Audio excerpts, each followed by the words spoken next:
Sam, there's a lady on the phone. She says it's an emergency. She's got a trustee sale set for her house tomorrow. Did something happen where, did you not know the sale was tomorrow? Or were you trying to do a loan modification? Yeah, we were in the process of doing a loan modification with our mortgage company. Right. And it was supposed to go through, and it just never worked out. And then all of a sudden they told us that the sale date is set for tomorrow. Okay.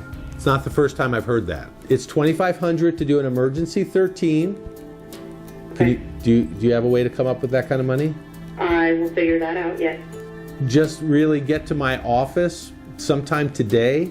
I can sit with you. I can do what's called a short form filing. It'll take probably about just a half an hour. We'll download all your credit information. We'll just kind of do a bare bones filing, so you don't have to bring in all the documents we usually need.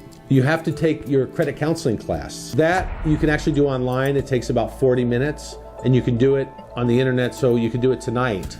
And as long as I have the certificate that you did your class by tomorrow morning, and I could get the notices sent out and stop the sale. So coming in today, bring the money, it'll stop the sale for sure tomorrow. And we'll sit down and we'll get it done, and I'll get it filed in the morning, and we'll stop the sale, and then we'll talk again. All right, thank you so much.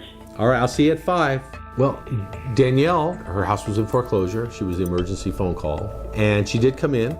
And I was able to get an emergency Chapter 13 bankruptcy filed, and we were able to stop the foreclosure sale. We were able at least to stop the sale, to at least buy them a minimum of a couple more months in the house. Bill's now living in Chicago. He's moved there just a couple months ago. He's living with his mother. His 7 is just discharged, and he's living on just his pension right now. Let his house go. He's kept his car. He drove it back to Chicago with the few possessions he's kept. It's a hard scenario, but he's able to take care of his mother, and all of his debts were discharged. Well, we filed the Spencer's Chapter 13, and we got their plan approved. Plan calls for them to pay $260 per month for 60 months.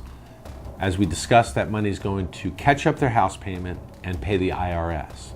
The only other payment they have besides their ordinary living expenses now is their first mortgage payment.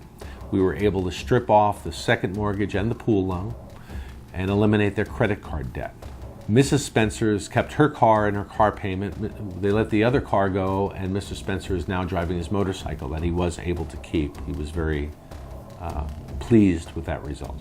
So the big unknown is whether or not Mr. Spencer is going to be able to obtain some gainful employment before his unemployment runs out.